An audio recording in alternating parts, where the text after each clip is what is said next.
We're often asked to give money to charity, but what if the charitable cause asking for donations is not all it seems? You may have heard the stories surrounding CBS's investigation into fake war stories, something that is now known as stolen valor, and even included the man thought to be the oldest surviving Civil War veteran. Well, coming up are some despicable examples of phonies preying on the kindness of others.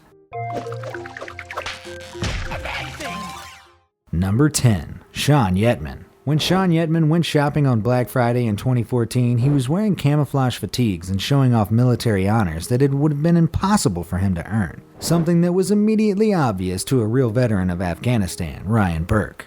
Burke noticed that Yetman was wearing 3 combat infantryman badges and decided to interrogate him.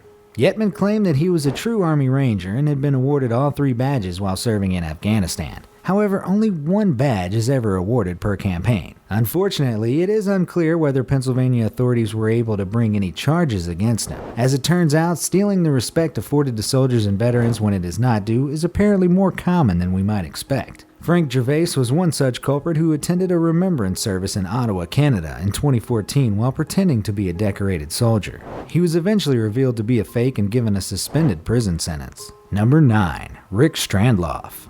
Rick Strandloff's life story, as detailed on Facebook, included time spent in the Israeli Defense Forces, being awarded the Purple Heart, and a job at Colorado Krav Maga, none of which was true. Fortunately, real Krav Maga employees were able to set the record straight, but even by the time Strandloff joined Facebook under the name Rick Duncan, he had already been outed by the Colorado Veterans Alliance for falsely claiming to be a decorated and severely wounded Marine. Strandloff's false accounts of his service and of suffering through PTSD had earned him respect and credibility from a variety of people, including police officers, politicians, and real veterans. He even volunteered to raise money for veterans and campaigned for charitable causes. Unfortunately, he did this while claiming honors that were not due. In 2009, Strandloff was charged under the 2006 Stolen Valor Act, but he was to be given a reprieve in 2012 when his case was overturned. Courts ruled that the Stolen Valor Act violated his right to free speech. As yet, it's unknown whether Strandloff retains his true name or has continued creating false identities. Number 8. Fake homeless people. Being homeless and forced to beg for money on the streets is the last thing any of us would want. So why would you choose that life willingly? If the money is good, of course. In fact, Emily from Cambridge, England views it as just another job, saying it's work. There aren't many other options, but all is not what it seems. Emily is not homeless at all, since she receives benefits and a paid-for flat from the government. Despite this, she turns up to beg on the streets every day and claims the alternative would be to be a hooker. The interview with Emily is part of a UK documentary series which explored fake homelessness in British town centers, which is a growing problem. Genuine homeless people have been venting their frustration at the fact that fake beggars will receive money despite having homes and benefits, which could have gone to them. According to Merseyside police, around 8% of people arrested for begging between 2015 and 2018 did actually have accommodations. The findings have resulted in advice being given to the general public to, by all means, give homeless people a warm drink or food, but only give money to charities who are known to be genuine. Number 7. A.J. Dickon.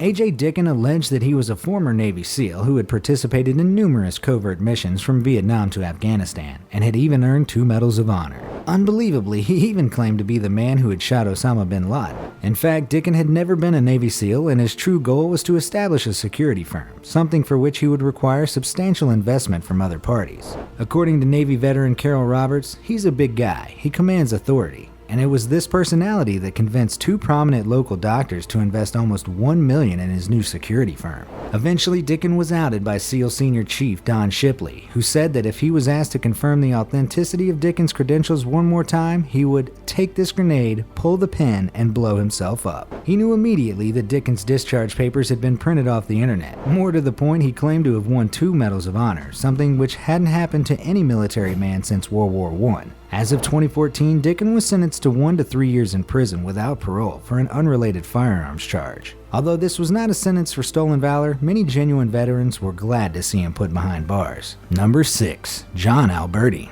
John Marcus Alberti was first exposed as a fake Navy SEAL veteran back in 2008 when the couple that he was staying with while homeless reached out to the Prisoners of War Network. They said that Alberti had told them about his experiences as a prisoner of war, a claim which the organization proved to be false. In the aftermath, Alberti's name was included on their website fakewarriors.org, which lists phony veterans, until the site later took the names down. But Alberti was to feature in the news for stolen valor again in 2014.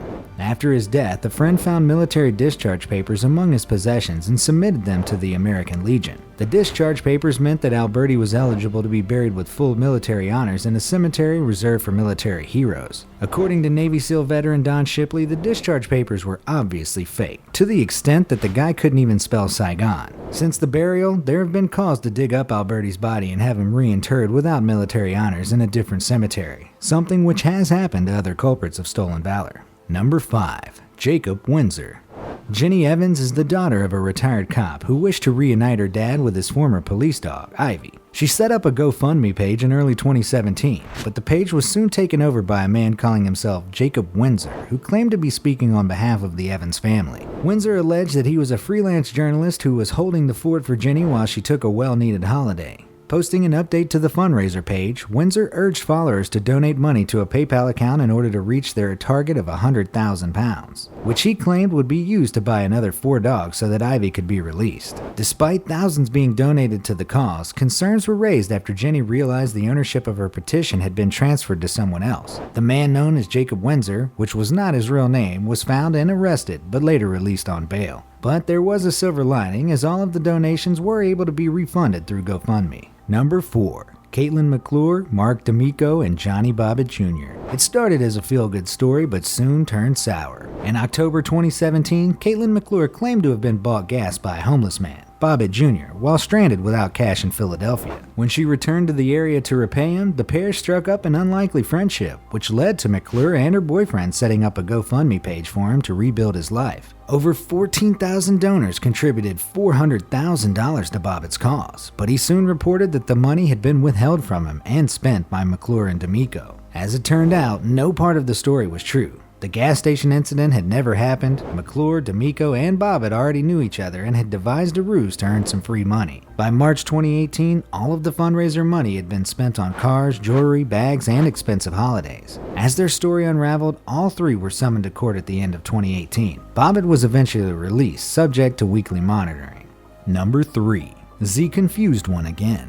Reddit users put their sleuthing skills to the test once again in early 2018 when they exposed a fundraiser which claimed to be donating to Venezuelan children. It asked followers for Bitcoin donations, which could then be put towards buying food supplies for the needy. In reality, the fundraiser had been started by Reddit user Zconfusion1 Again, and the money was being sent to a gambling website to pay off his own mounting debt. It also became clear that the photo of the hungry Venezuelan children posted by Zconfusion1 Again was fake. The Reddit scammer had simply cropped and inverted the original image, which was from a legitimate charity, and posted it in extremely poor quality. After the deception had been discovered, Zconfusion1 Again responded that his Bitcoin address was that of an online casino to avoid the Venezuelan regulations and taxes, but the gig was up. Unfortunately, the donations he received were valued at around $600 and unable to be recovered. Number 2. Extreme Games. To be a success on YouTube, you have to catch your audience's attention. But I'm not sure pretending to have a terminal illness is the best way to do that. In September 2018, Thomas and Jonathan Smith, otherwise known as YouTube channel Extreme Games, posted a video titled, "We're quitting YouTube because we're dying." Not clickbait. The brothers went on to explain that our bodies literally can't do it anymore, and that they couldn't live much longer with their kidney problems. In the video, they visit their doctor in Los Angeles in the hope of being cured, despite the doctor himself commenting the truth that neither one of them has a disease. It all played out as a sort of advert for the doctor's clinic in a bizarre twist in which they started urging people to visit the clinic for their own issues. But the brothers are confident they are not long for this world, especially with the crippling side effects of their illness such as acne and vertigo. Every single day I wake up, it's like just absolute vertigo. Bizarrely, they go on to announce a giveaway of 2 iPhone X's as their final gift to their fans, the winners of which still haven't been announced, despite people in the comments asking. This video has since been deleted from their channel, but not before it caught the attention of news websites and other YouTubers such as Leon Lush, who were quite rightly disgusted by their false claims. Number 1. Jack Fisher. When 6-year-old Daisy DeMid tragically died in February 2018 in Nottinghamshire, England, her devastated family faced yet another ordeal. In the aftermath of her death, a fake Just Giving page had been set up by a man known as Jack Fisher, who was posing as one of Daisy's uncles. The page claimed that the family was short of money and would appreciate donations to be able to have a funeral for Daisy. In a sickening post, the full amount asked for was £3,000.